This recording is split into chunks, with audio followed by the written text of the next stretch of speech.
नमस्कार दोस्तों, जनसभा न्यूज में आपका स्वागत है। आज चला है 25 मार्च। फटाफट बड़ी खबर निकल के आ रही, बिग ब्रेकिंग पहली बड़ी खबर निकल के आ रही। लोकतंत्र संविधान खतरे में है, देश में आपातकाल जैसे हालात, मोदी सरकार पर जांच एजेंसियों के दुरुपयोग का आरोप। जी हां, देश में पूरी तरह से अघोषित है इमरजेंसी, बताएंगे इनके बारे में। एक और बड़ी खबर निकल के आ रही, केजरीवाल की गिरफ्तारी के विरोध में 31 मार्च को रामलीला मैदान में विपक्षी पार्टियां करने जा रही महारैली, बताएंगे इसके बारे में। सबसे बड़ी खबर, जी हां, महंगाई को लेकर कांग्रेस ने 24 का बड़ा मुद्दा बन चुका है, साथ ही के रोजगार को लेकर क्या कुछ कही है बड़ी बात। एक और बड़ी अपडेट निकल के आ रही है दोस्तों, बड़ी खबर, सत्ता में बैठे लोग किसानों का अधिकार छीन रहे हैं, किसानों की परवाह नहीं कर रहे हैं, जानेंगे इसके बारे में। वहीं सबसे बड़ी अपडेट निकल के आ रही, जी हां, सिट की जांच बैठाई जाएगी मोदी फंड को लेकर। जो ये चंदा दे रहे हैं खास तौर पर सम्मानित लोग, अन्नदाताओं का पैसा खाकर, बताएंगे इनके बारे में। एक और बड़ी खबर निकल के आ रही, विपक्षी पार्टियों पर, नेताओं पर रखी जा रही है नजर, जासूस अधिकारी कर रहे हैं काम, बताएंगे इनके बारे में। एक और बड़ी खबर, मुस्लिम महिलाओं पर जबरन रंग डालने वाले अराजक तत्वों पर अब हुआ एक्शन, एसपी ने तत्काल भेज दिया जेल।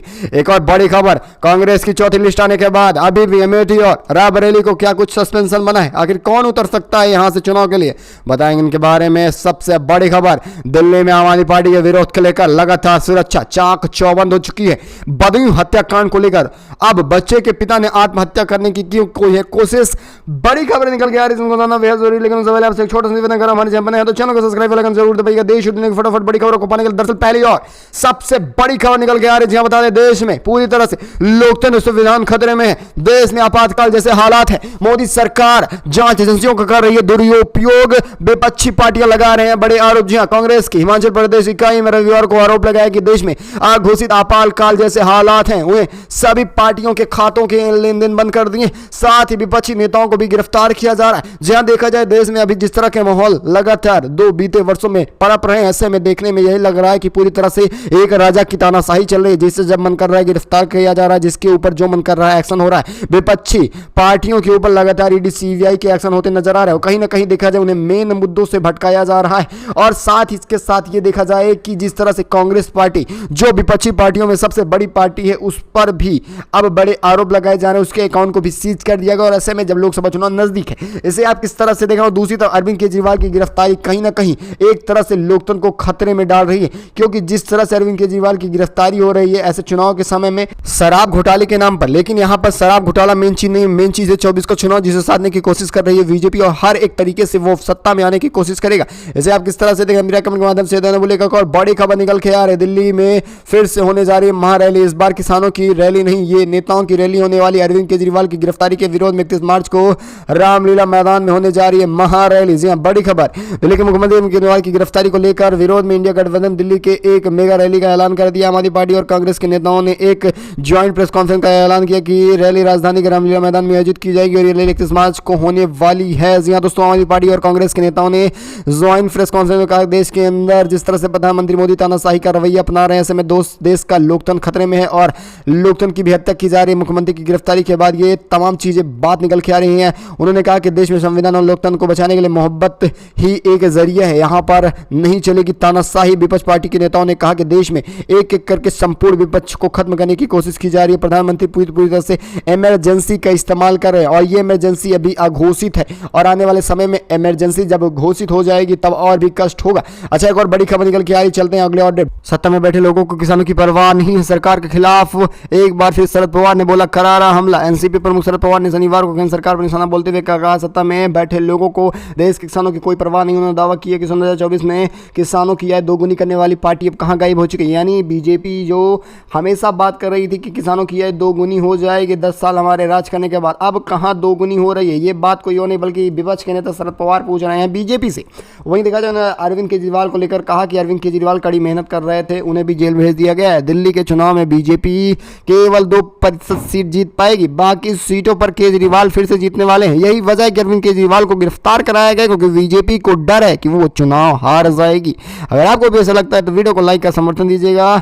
एक और बड़ी खबर निकल के आ रही है, जहां बड़ी खबर, दिल्ली में आम आदमी पार्टी के विरोध प्रदर्शन को मद्देनजर पुलिस सुरक्षा बढ़ाई जा रही है। आम आदमी पार्टी के नेता और कार्यकर्ताओं को रोकने के लिए राष्ट्रीय राजधानी प्रस्तावित विरोध प्रदर्शन से पहले दिल्ली में सुरक्षा सुरक्षा बढ़ा दी गई। अधिकारियों ने जानकारी दी कि आपने प्रवर्तन निदेशालय व बृहस्पतिवार को पार्टी प्रमुख अरविंद केजरीवाल के गिरफ्तार होने के बाद लगातार कैंडल मार्च के साथ साथ सत्तारूढ़ भारतीय जनता पार्टी को तानाशाही और साथ ही पुतला जलाने की बात कही जा रही। वैसे देखा जाए बीजेपी जिस तरह से विपक्षी पार्टियों को परेशान कर रही, कहीं ना कहीं लोकतंत्र का अपमान है और भारत को पूरी तरह से लोकतांत्रिक देश कहना कहीं ना कहीं नागुजार है। आप इसे किस तरह से देख रहे हैं, अपनी राय दीजिएगा। एक और बड़ी खबर उत्तर प्रदेश को लेकर आई, जहां पर एक बार फिर से मुस्लिम महिलाओं के ऊपर अराजक तत्वों ने होली के समय फिर से खेली है मुस्लिम परिवारों से होली। जी बड़ी खबर, बिजनौर के धामपुर में होली पर हुड़दंगी करने वाले मुस्लिम परिवार पर जबरन रंग डालने का वीडियो सामने निकल के आ रहा है। वीडियो वायरल होते ही पुलिस ने मामले पर संज्ञान ले लिए। 3 बाल अपचारी और सहित 4 युवकों को गिरफ्तार कर लिया गया। पुलिस ने जबरन रंग डालने और अभद्रता का परिवार के साथ अभद्रता करने पर मामला दर्ज कर लिया। आप इसे किस तरह देख रहे हैं? होली के पवित्र त्यौहार पर इस तरह से अराजक तत्वों द्वारा हरकत करने को आप किस तरह से देख रहे हैं? कहीं ना कहीं देखा जाए तो हिंदू मुस्लिम राजनीति को एक नया मोड़ देने के लिए ये सब किया जा रहा है। अपनी राय कमेंट के माध्यम से देना भूलिएगा। चलेंगे अगली एक और बड़ी खबर। जी हाँ दोस्तों, रायबरेली अमेठी सीट को लेकर भी सस्पेंशन जारी है। जी हाँ, आपको बता दें 24 का लोकसभा चुनाव जैसे जैसे नजदीक आ रहा है, ऐसे में राजनीतिक दल चुनावी तैयारियों में उम्मीदवारों के नाम का चयन करने और इस पर मंथन भी हो रहा है। हालांकि इस बार एनडीए गठबंधन के समक्ष अब इंडिया गठबंधन आ चुका है और इसके चलते बीजेपी और कांग्रेस की तैयारियां बड़े स्तर पर चल रही हैं। इसी क्रम में एक और यूपी की बाकी सीटों पर बीजेपी के लोगों का नाम निकल के आ रहा है, तो दूसरी तरफ दिल्ली दफ्तर में भी मंथन चल रहा है।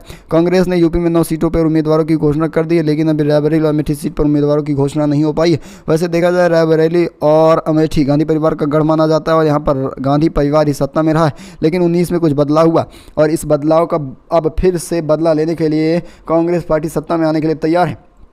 वैसे आप सबकी क्या राय है उत्तर प्रदेश की 2 हॉट सीट अमेठी और रायबरेली को लेकर? अपनी राय दीजिएगा। एक और बड़ी खबर पर चलते हैं। जी हाँ, बसपा ने अपनी दूसरी लिस्ट जारी कर दी। 16 में से 7 मुस्लिम कैंडिडेटों को मौका दिया गया। अब बसपा ने यूपी लोकसभा चुनाव के लिए प्रत्याशियों की पहली लिस्ट जारी कर दी।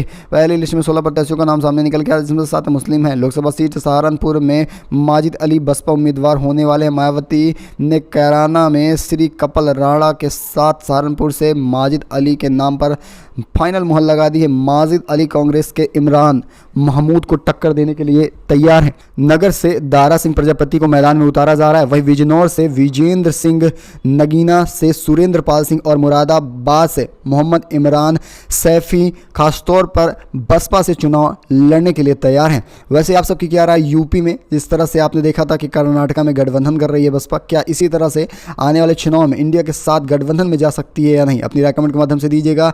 एक और बड़ी खबर निकल के आ रही, आम आदमी पार्टी की मान्यता भी अब खतरे में जा सकती है। अरविंद केजरीवाल के ऊपर एक्शन के बाद अब पार्टी के ऊपर भी संकट आ रहा है।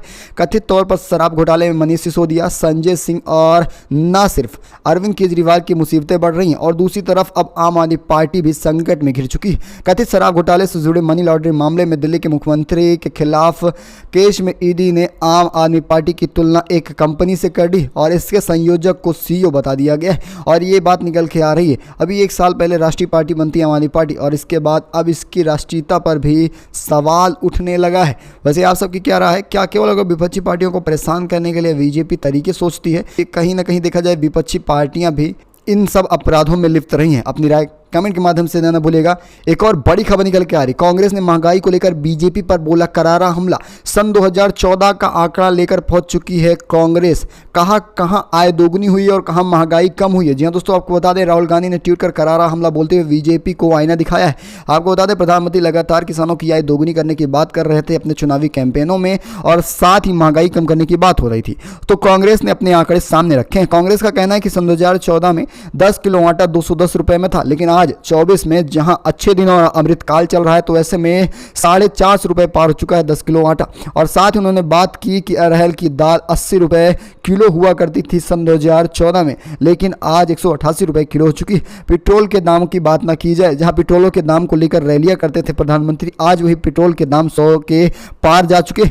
आप इन्हें से किस तरह से देख रहे हैं? और महंगाई कहीं ना कहीं एक बड़ा मुद्दा हो सकता है। साथ ही ना केवल महंगाई के साथ साथ बेरोजगारी, किसान और महिलाओं को लेकर भी बड़ी बात कही जा रही है। जिस तरह से देखा जाए बेरोजगारी अपनी चरम सीमा पर पहुंच रही है। कांग्रेस ने इसको लेकर फिर से एक आश्वासन दिया है कि अगर कांग्रेस सरकार सत्ता में आ रही है तो भर्ती पर भरोसा जताया जाएगा, पहली नौकरी पक्की हो जाएगी, पेपर लीक से मुक्ति हो जाएगी, युवा रोशनी के तहत भत्ता दिया जाएगा। और वहीं देखा जाए अब किसानों को लेकर बात कही जा रही है कि सही दाम मिलेगा, कर्ज माफ़ी होगी, बीमा सुरक्षा और जीएसटी मुक्ति, आयात निर्यात नीति बनाई जाएगी। वैसे आप सबकी क्या राय है? क्या देश भर में परिवर्तन की लहर दौड़ रही है और सचमुच देश में परिवर्तन होना चाहिए? तो इस वीडियो को ज़्यादा से ज़्यादा लाइक कर शेयर करिएगा। मिलेंगे आपको वीडियो के साथ, तब तक के लिए धन्यवाद। जय हिंद।